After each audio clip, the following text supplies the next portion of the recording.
A mere 2 years ago, Disney was sitting at $203 per share. It is now at $90 per share. This whole entire controversy with Ron DeSantis and Disney and all of this stuff is maybe causing the stock to fall. But we're going to take a look at this to understand the company's fundamentals to see if this is a temporary problem that you can take advantage of as an investor. So if you remember, Mo and I are value investors. Our goal is to determine a long-term value of a company, not worry about the day-to-day changes, not worry about the month-to-month changes, the news, all that stuff. Look at the long-term value of the business and see if we can buy it for less than that value. If we can do that, we're likely to do well. That is value investing.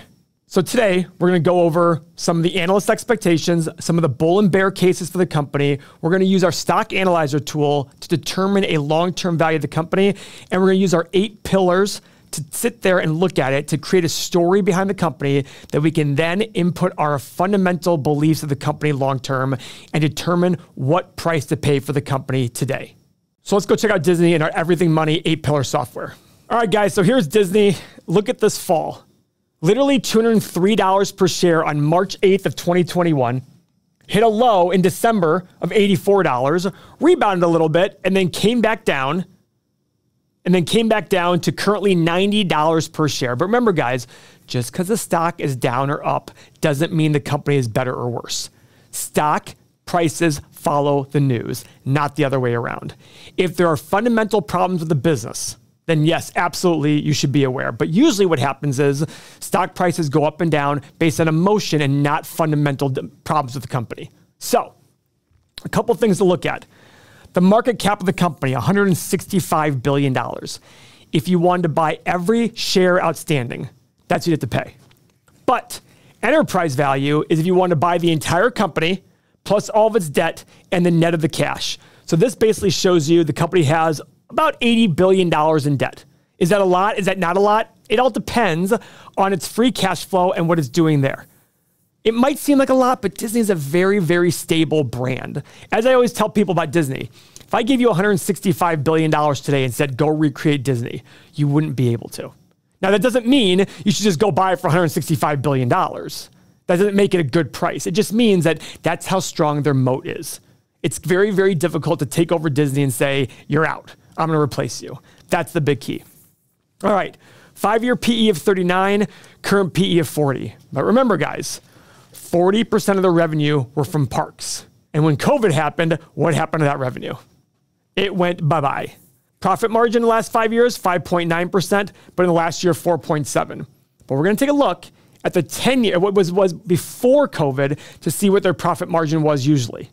Okay? Remember, they skyrocketed their Disney Plus users. They have like 153 million Disney Plus users. Those people pay $6 to $10 a month, depending what plan you're in. And that's very, very high margin stuff. Okay, here are a couple bear cases for Disney. They run the risk of losing the special tax haven, Reedy Creek, via lawsuit with the state of Florida. Guys, I think this is all political posturing. That's my personal opinion. Another bear case. Disney did recently shut down their brand new Star Wars themed hotel. It cost $1 billion, and they shut it down after a year.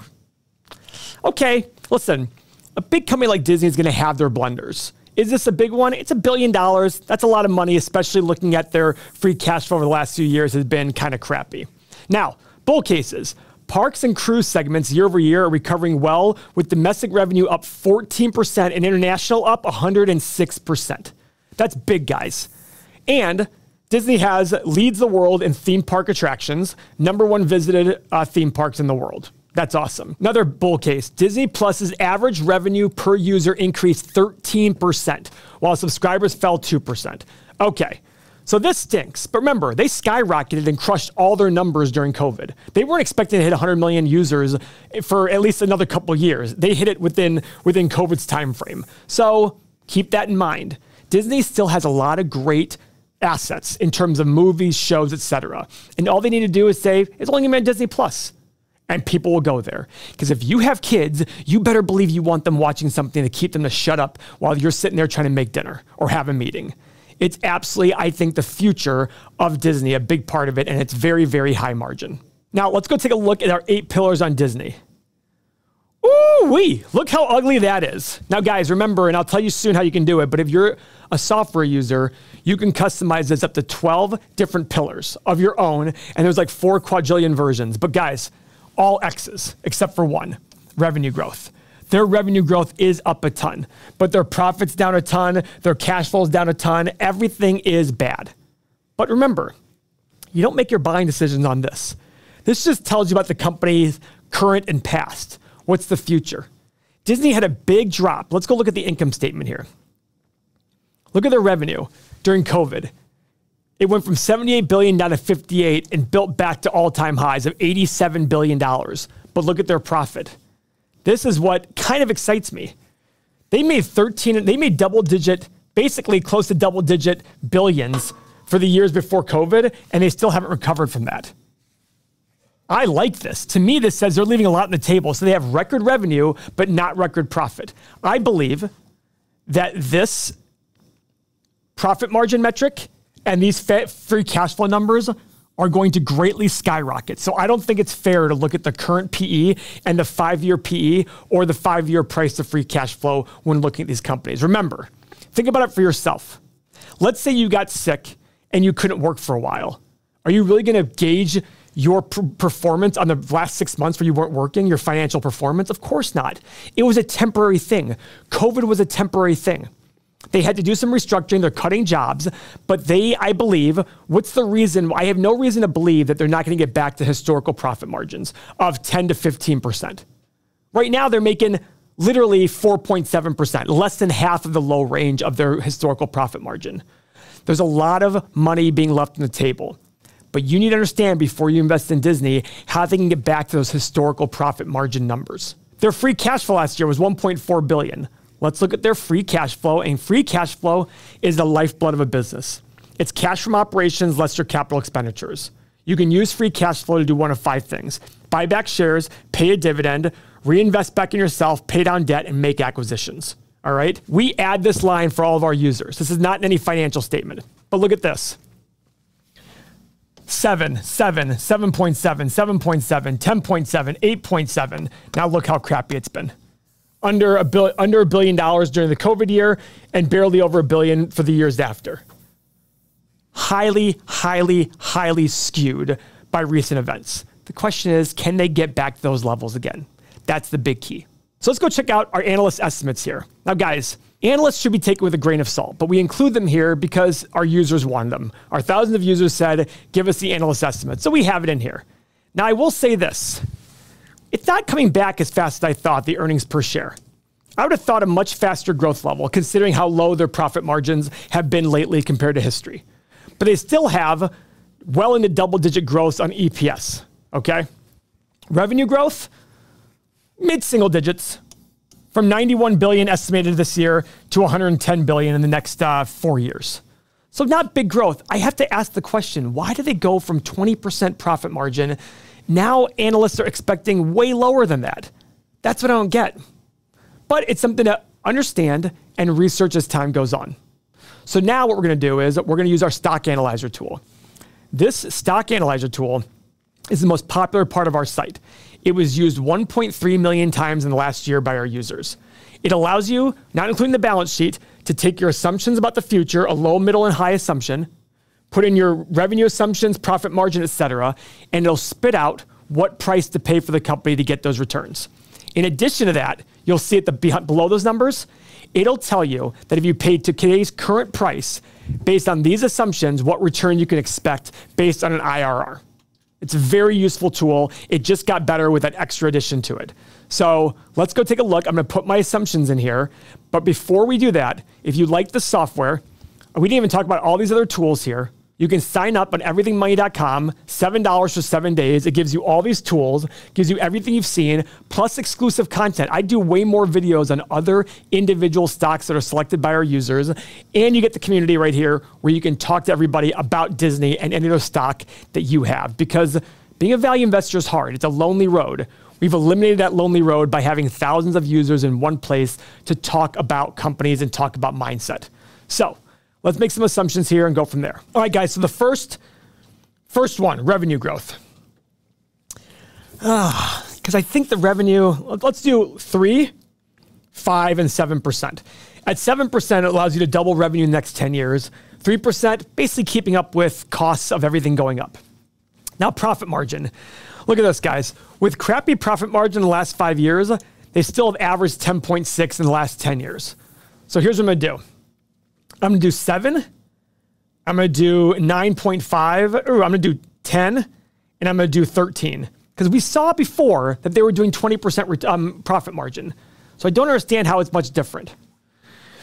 Now for free cash flow, as you can tell from history, guys, free cash flow has been a little bit below profit margin. So I'm going to do the same thing here. I'm going to keep it a little bit lower. 6, 9, and 12. Now, you know what concerns me about this, though? I really want to have some sort of really high profit margin. Now, because I got to go over long periods of time. And over 10 years, let's figure this out. Okay, PE. Now, guys, don't be the sucker who puts a PE in relative to the recent PE. You have to look, there's 2 reasons to have a high PE. First off, the market average is 15 over long periods of time. To increase that, you have to base it on growth rate for revenue and a high return on invested capital.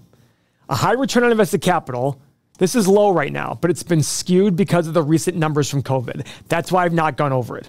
But a high return on invested capital could be an indication of a moat. Clearly, Disney has a moat. If you don't believe Disney has a moat, I don't know what world we're living in. Like I said before, in order to replace Disney, it would cost way more than the $165 billion market cap today. It would take an insane amount of money. I don't even know if it's possible, to be honest with you. I don't even know if it's even possible. So I'm going to do a PE on the low side of 15, middle of 18, high of 21. Same with the price of free cash flow. Because if they're able to get their higher margins, I'm willing to pay a premium for that. And paying a premium for a high moat business is very reasonable. Look at Warren Buffett. When he started buying Coke, he paid 30 times earnings in his first acquisition of Coke. Now, for your desired return, the lower your assumptions, the less desired return you need. Because it's basically your margin of safety. As your assumptions get higher and higher, there's less likelihood that those assumptions occur. So you want a higher margin of safety, which means a higher desired return. Because the more return you want, the lower you have to pay, right? If this phone's worth $1,000, you get a higher return if you pay $100 for it versus $900 for it. So the higher return, the higher your margin of safety. And margin of safety is basically the difference between the price and the overall value, the intrinsic value of the company. So since we already made very low assumptions here, I'm going to do a 10% return. I'm okay buying Disney if they suck, hit these returns, hit these numbers, and I only make 10%. I would consider that a win because of the moat and how secure that money is. As it goes higher, I want to make a higher return. Now, I don't think my highest assumptions here were that egregiously high, so I'm only putting a 13% return in for Disney. Actually, you know what? It's only a 12-year analysis, 10-year analysis. I'm going to do 10, 12, and 14%. Now, again, guys, I'm going to hit the Analyze button. The stock's currently at $90. So let's take a look at the numbers. All right. Low price, 40 to 50. High price, 100 to 110. Middle price of 70.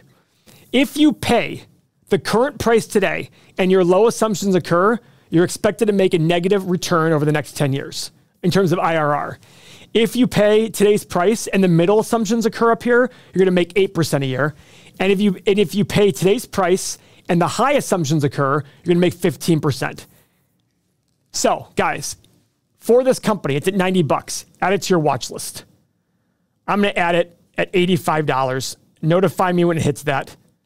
And now, when the stock price hits $85, I'm going to get a notification on my phone app, the software here, as well as an email coming to me. So, guys, thank you very much for your time. Check out everythingmoney.com, $1 per day for 7 days to try out our software. It's well worth it.